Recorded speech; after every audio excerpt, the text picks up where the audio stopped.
Oke teman-teman, kita jumpa lagi ya di channel ini. Terima kasih teman-teman sudah mampir ke channel ini. Saya ucapkan salam otomotif dan kita doakan semoga sehat selalu ya teman-teman, dimudahkan rezekinya, dilancarkan segala urusannya, dan kita semuanya dilimpahkan kesehatan yang sesehat-sehatnya. Amin. Oke teman-teman, video kali ini saya mau sedikit mengulas mengenai karburator ya teman-teman. Untuk mobil karburator apa saja sih sebenarnya sama saja ya teman-teman, yang masih karburator ya.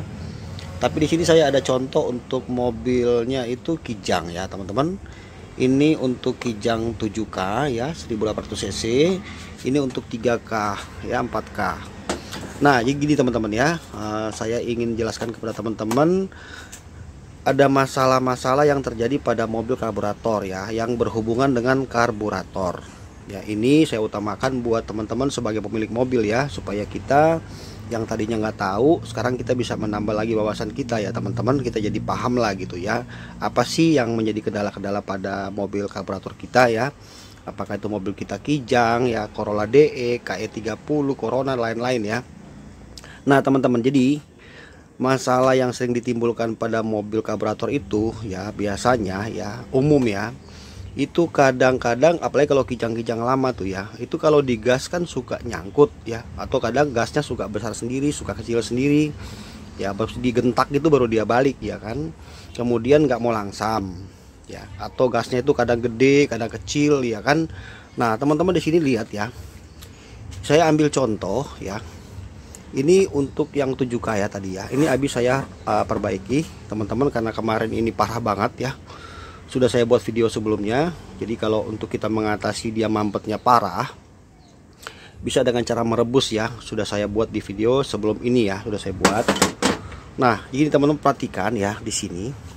Kita bahas dulu kalau misalnya dia ini suka nyangkut ya. Jadi kalau digentak baru balik. Perhatikan di sini tuh ada klep atau yang kita sebut koin. Nah, ini dua ya. Ini satu, diameternya lebih kecil, ini lebih besar. Ya ini untuk putaran RPM atau untuk putaran kecepatan masih di bawah 100, ini yang bekerja ya teman-teman. Nah ketika nanti sudah kecepatan lebih dari 100 ke atas, maka ini vakum akan menarik, klep kedua akan kebuka begini. Nah baru dia nanti akan bareng begini ya. Jadi di sini posisi sudah lebih dari kecepatan 100 km per jam ya, sudah sampai 120 lah. Tapi kalau masih di bawah kecepatan 100, yang ini yang masih, ini yang bekerja ya, yang ini enggak, diam. Oke, yang terjadi gini, kalau dia suka nyangkut ya, perhatikan teman-teman ya. Ini aslinya begini, dia aslinya ya, orinya. Jadi sini ada per. Ya, sini juga ada per. Nah, jadi apa tujuannya? Supaya pada saat digas begini dia balik. Nah, ya kan? Nah, kenapa suka nyangkut? Itu disebabkan karena ya, as di dalam sini itu terjadi penumpukan kotoran. Ya. Perhatikan kalau saya giniin, ya. Ya dia main kan. Nah di sini tuh ada kotoran banyak menyumpal ya di sini ya, sehingga mengakibatkan as ini akan terjadi oblak ya. Dia kekikis kan kemakan, akhirnya oblak. Jadi akhirnya di sini kita kalau kita gini dia gerak nih. Tapi kalau ini enggak ya, ini masih normal. Ada yang sudah parah banget ini sampai gerak. Jadi pada saat kita gas begini, gasnya kita lepas, koin ini tidak akan kembali seutuhnya ya, sesuai setelan. Jadi setelannya misalnya mentok di sini kan, ini setelan ya, ini setelan untuk gas ya teman-teman. Nah jadi pada saat kita nyetel harusnya sudah mentok di sini. Karena di sini masalah, maka pada saat dia kembali, dia tidak kembali secara sepenuhnya begini, masih gantung nih, masih ada jarak ya kan, mesti digentak lu baru dia kembali ke sini. Nah itu yang mengakibatkan kenapa sampai gas itu terjadi nyangkut atau besar sendiri atau kadang kecil sendiri ya, naik sendiri. Nah solusinya adalah teman-teman silakan untuk, kalau misalnya ngerti mau buka sendiri silakan ya, atau kalau maupun di bengkel khusus karburator juga silakan saja teman-teman. Jadi caranya penanganannya seperti ini teman-teman. Untuk mengatasi hal ini ya, kita nanti bongkar karburatornya semua ya, kita buka nih ya, buka nih semua kayak gini, copot semua ya. Ini jadinya seperti ini ya. Nah, kemudian kita buka dua baut di sini nih. Ini ada baut kembang dua kecil. Ya, cuma hati-hati karena ini sensitif banget di daerah sini. Hati-hati ya. Setelah ini sudah copot dua baut ini, cabut gobangan ini, cabut gobangannya. Nah, setelah gobangannya cabut atau klep ya, atau koin lah kita istilah bengkel. Setelah itu as ini copot. Nah, setelah as ini sudah lepas semua, nanti asnya itu kita lihat kondisinya. Kalau misalnya dia sudah berkarat, kemakan, akhirnya di sini oblak, ya teman-teman boleh perbaiki atau cari copotan nih asnya ini nih. Nah, nanti kan di sini bisa, kalau misalnya di sini ternyata asnya masih bagus waktu dibuka, hanya kotor aja kan. Nah, asnya kita amplas. Kayak gini udah mulai berkarat kan nih. Nih, ya. Asnya kita amplas ya sampai sebersih-bersihnya, baru kita masukin pelumas ya. Intinya di sini tidak boleh terhambat. Ya, di sini harus betul-betul waktu kita gas, per itu akan tugasnya mengembalikan ya, waktu pedal gas dilepas, per akan mengembalikan semuanya. Trup. Nah, gitu. Paham ya teman-teman? Nah, hati-hati saat mengerjakan di sini, karena mobil tidak bisa langsam juga atau tidak stabil atau bensin lebih boros bisa dari sini ya, karena dia tidak bisa rapat waktu nutup. Ya, ini tuh tergantung penyetelan. Ya, semakin kita menekan setelan di sini ke bawah, maka ini akan semakin terbuka kan, maka RPM akan naik terus. Nah, waktu di sini sudah kembali habis ke bawah, masih nyisa ada ruang rongga di sini, gak fokus, maka bensin otomatis jadi boros. Sama yang ini cek juga nih sebelah sini ya, kalau dua dia harus cek juga, sama kan. Nah, jadi harus posisi rapat. Pada saat ini belum bekerja, ini harus rapat. Ya, kalau ini kebuka, ya maka bensin otomatis akan lebih boros. Ingat, ini bukan mobil injection ya, ini mobil karburator. Jadi kita harus mengerti yang begini-begini teman-teman. Ya, supaya mobil kita lebih nyaman kita gunakan ya untuk engine-nya. Oke, yang kemudian ini ya, kalau misalnya mobil tuh nggak bisa langsam, lepas gas mati. Nah, perhatikan kalau untuk 7K ya atau 5K di sini ada namanya switch langsam ya. Nah, tuh lihat switch langsamnya itu kan ada kabel 2 ya. Dicoba plus min, kalau dia masih narik cetek-cetek berarti masih normal. Kalau itu masih normal, masih nggak langsam, lubang sana mampet tuh di dalam. Lihat tuh. Dia. Nah, tuh. Dia tembusnya ke lubang ini yang kecil ya. Baru masuk ke spoiler di sini ya. Nah, baru dia akan di sini menyemprot. Jadi ketika lubang rongga-rongga ini kepampet, otomatis lepas gas pasti mati. Itu biasanya terjadi penumpukan kotoran disebabkan karena tangki bensin mobil kita itu kotor, naik ke filter bensin, baru naiklah ke sini.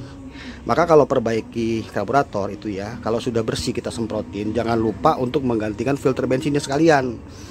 Kalau masih kotor lagi berarti tangki bensin mesti turun. Itu mesti diperhatikan tuh jalur urutannya teman-teman, seperti itu ya. Nah, jadi kalau nggak bisa langsam itu, jadi switch di sini dicek. Ada kabel plus min ya, satu nempel jepit di bodi, satu ke kunci kontak. Itu mesti bunyi cetek. Kalau enggak berarti itu mati dan mobil nggak akan bisa langsam teman-teman.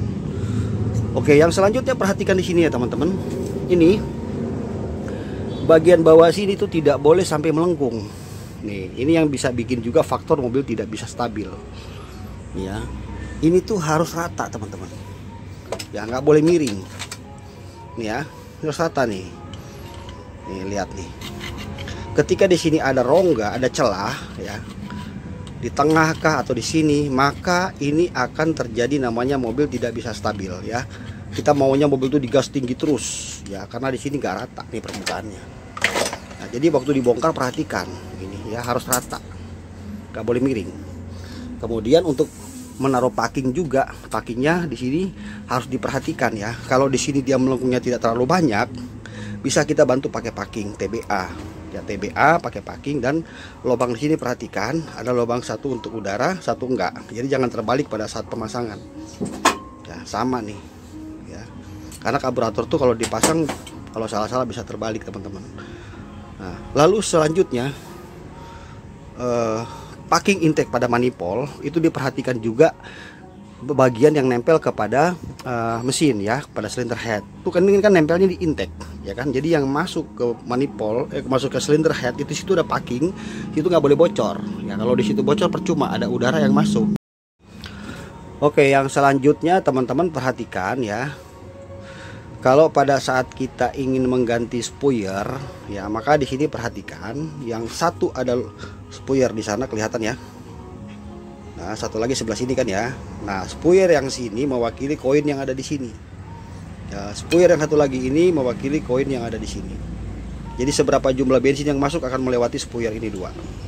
Nah, kenapa mobil bisa jadi lebih boros misalnya, atau nggak stabil, atau nggak karu-karuan borosnya ya? Ini karena spuyer yang di sini sudah dibesarin nih. Ya, harusnya ini standarnya kalau 7K itu dia pakai 105 atau 120. Ya, atau teman-teman kecilin aja, pakai 100 nggak apa-apa, atau 95 nggak apa-apa. Itu bisa ya di setel. Yang sebelah sini harus lebih besar karena membutuhkan suplai bensin lebih banyak karena putaran tinggi kan. Nah, ini mesti lebih kecil. Jadi pada saat bongkar jangan sampai terbalik ya. Yang sini dengan sini jangan terbalik. Di sini mesti lebih kecil yang berhubungan dengan RPM rendah atau kecepatan masih di bawah 100 yang ini. Nah, jadi jangan ini dipindahkan ke sini, maka akan jadi lebih boros teman-teman, seperti itu. Nanti teman-teman juga kalau misalnya mau kepengen beli, bisa nanti ganti kitnya saja ya. Kit karburator kan ada yang jual tuh. Nah, ganti saja teman-teman. Ya, kita bisa merakit sendiri. Saat pagi hari susah hidup, ini ya, nih ada kuningan kecil nih untuk pancing bensin. Ya, jadi waktu pedal gas kita pompa, dia muncrat ke sana, cekret untuk pancing bensin di sini. Ini kadang-kadang mampet nih. Ini kalau susah hidup pagi hari ya, jadi untuk pancing bensin. Nah, di sini tuh ada gotri sama ada kuningan. Terus di sini juga untuk pompanya ada kuningan. Ya, ada gotrinya, jangan lupa dibersihkan. Jadi pada saat dipompa di sini akan muncrat. Kalau sini mampet, disodok atau disemprot pakai karburator cleaner. Kemudian yang terakhir ya teman-teman, ini juga yang harus teman-teman ketahui ya. Kalau mobil teman-teman itu suka mengalami namanya kebanjiran bensin ya. Jadi bensin itu suka meluap di sini ya, banjir gitu. Otomatis mobil kan susah dihidupkan. Mau starter panjang pun nggak bakalan nyala, susah ya. Kecuali kalau kita starter terus tuh dia mau hidup. Di ruang bakar sudah penuh bensin yang masuk karena bensin di sini sudah meluber. Itu disebabkan karena ini teman-teman. Nah, ini ya. Ini ada jarum pelampung di sini, namanya jarum pelampung. Di bawah tuh lihat ya, sisi sebelah sini. Nah, dalam itu kadang tersumbat. Ya, jadi cirinya itu kelihatan pada saat kita bongkar karbunya ya. Kalau bongkar karbu di sini sudah numpuk kotorannya banyak, ini dicabut aja pennya seperti ini. Ya. Nanti di sini cabut lagi, ada jarum pelampung di sini teman-teman. Nah, ini ya. Di sini juga ada pernya sekalian ya.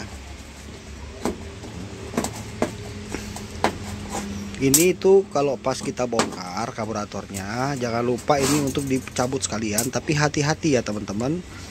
Di dalam sini tuh ada per. Nih ada per kecil satu. Begini, nah ini pernya. Nah, ini pastikan harus ada semua. Sama ujung jarum ini jangan sampai nanti sudah kemakan. Nah, jadi tugasnya si jarum pelampung ini untuk mengatur suplai bensin yang masuk. Dimana pelampung ini akan mengatur seperti ini kira-kira ya. Kalau sudah terpasang. Nih, gini dia. Nah, jadi begitu bensin masuk ke sini, dia naik, ceklek, stop, nutup di sini. Nah, ujung ini menekan jarum kan? Nih, ujung sini, sisi sini ya. Nah, baru bensin itu akan stop, ya, tidak akan masuk lagi suplainya. Itu sebabnya ketika terjadi banjir, maka di sini terjadi penumpukan kotoran. Ya, atau memang di sini jarumnya sudah tidak benar ujungnya. Ya, atau memang ini teman-teman dulu pernah setel-setel sebelumnya nih. Ini lidahnya jangan di setel-setel ya. Jadi biar tetap standar seperti ini. Yang kita lakukan adalah membersihkan bagian sini. Kalau sudah dibersihkan masih juga tetap sama, teman-teman harus ganti ininya. Ada yang jual ya untuk posisinya sih jarum pelampung teman-teman. Seperti itu. Nah teman-teman, jadi begitu saja ya, sedikit kita berbagi ilmu. Mudah-mudahan lewat penjelasan ini teman-teman sedikit memahami ya. Masalah karburator bukan berarti bahwa karburator itu mesti diganti semua teman-teman. Nah, jadi kita bisa memperbaiki. Yang penting kita tahu cara kerjanya. Dengan kita tahu cara kerjanya, maka kita mudah untuk menganalisa ya apa kerusakan pada karburator mobil kita teman-teman. Oke teman-teman, cukup sekian video kali dari saya. Terima kasih sudah menonton. Buat teman-teman semuanya, Rayudi Channel, jangan lupa bantu subscribe teman-teman ya. Salam hormat buat teman-teman semuanya. Nanti kita jumpa lagi di video berikutnya. Salam sukses, Rayudi Channel teman-teman. Bye.